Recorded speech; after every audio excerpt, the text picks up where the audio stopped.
Oke, jadi kalau misalnya my friends lihat di pagi hari ini salah satu komoditas yang merespon adanya perubahan-perubahan dari sisi global, meresponnya ke arah positif itu ada di pergerakan komoditas emas ya. Dimana kalau misalnya my friends perhatikan kenaikan di pagi hari ini cukup besar, eh, naik hampir 2% ya per pagi ini kita live ya, my friends. Dan kalau misalnya tanya kenapa, ada apa yang membuat harga masih mengalami peningkatan atau lonjakan yang signifikan di pagi hari ini?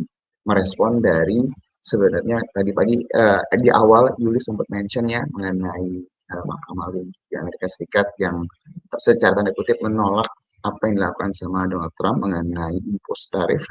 Jadi di sini dibilang bahwa ini seharusnya tidak bisa dilakukan dan kalau sampai ini dibatalkan ibaratnya apa yang sudah digembar-gemborkan sama Donald Trump dan juga mungkin negara-negara yang terkena imbasnya bisa ada perubahan secara signifikan nih my friends.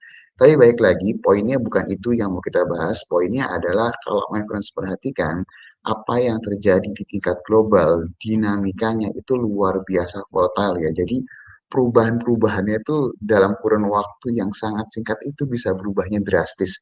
Jadi jadi kalau seandainya kita melakukan suatu proyeksi yang diibaratkannya untuk let's say 1-2 tahun ke depan gitu ya. Tapi dengan adanya keadaan-keadaan saat ini, apalagi dengan menjabat Donald Trump sebagai Presiden Amerika Serikat, perubahan-perubahan ini nih luar biasa. Jadi proyeksi yang tadinya bisa stabil gitu ya dalam beberapa tahun ke depan, ini harus di adjust lagi, berubah lagi, berubah lagi. Nah, ketika adanya perubahan-perubahan ini yang susah untuk diprediksi, normalnya emas itu akan menjadi salah satu pilihan ya, karena kalau my friends lihat, memang dari dulu emas menjadi salah satu sarana lindung nilai atau hedging ketika keadaan itu benar-benar tidak bisa diprediksi, my friends. Jadi dengan melihat keadaan seperti ini dan sangat mungkin sekali dalam beberapa waktu ke depan keadaan-keadaan seperti ini yang tidak bisa diprediksi akan terulang kembali.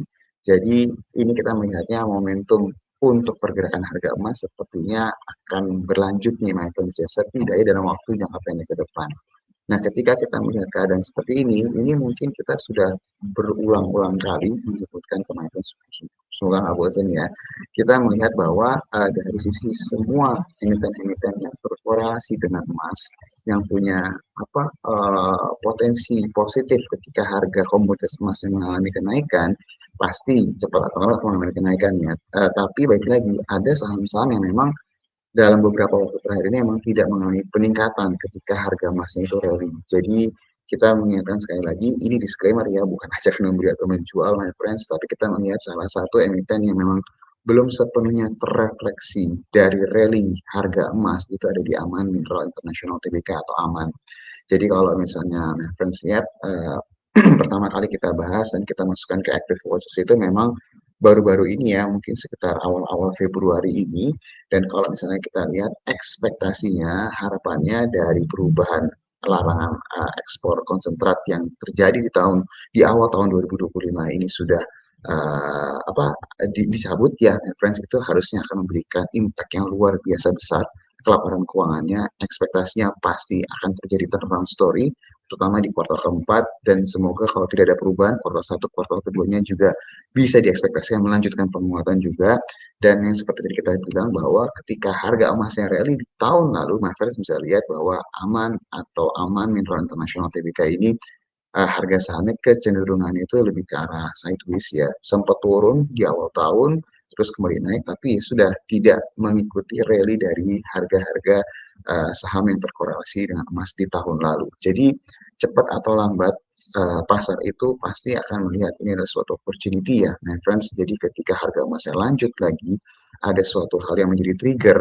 Nah, ini harusnya kita lihat bisa menjadi suatu hal yang positif buat si amannya sendiri ya. Jadi kalau di my friends bisa perhatiin dari sisi momentum fundamentalnya itu berjalan ya, terus juga triggernya dari harga emas berangsur-angsur mulai kembali lagi dengan berbagai macam ketidakpastian dari sisi global. Dan kalau my friends lihat dari sisi pergerakan sahamnya berangsur-angsur momentumnya itu terus kembali ke arah positif ya. Jadi kita tinggal tunggu aja nih trigger yang bisa benar-benar bikin harganya itu bisa mengalami perubahan yang lebih drastis ya. Nah, sejauh ini Aman menjadi salah satu saham di active posisi kita, dan kalau kita lihat secara tesisnya masih on track dan momentumnya tuh lebih ke arah positif ya sejauh ini, my friends. Nah, ini dari aman ya. Nah, selanjutnya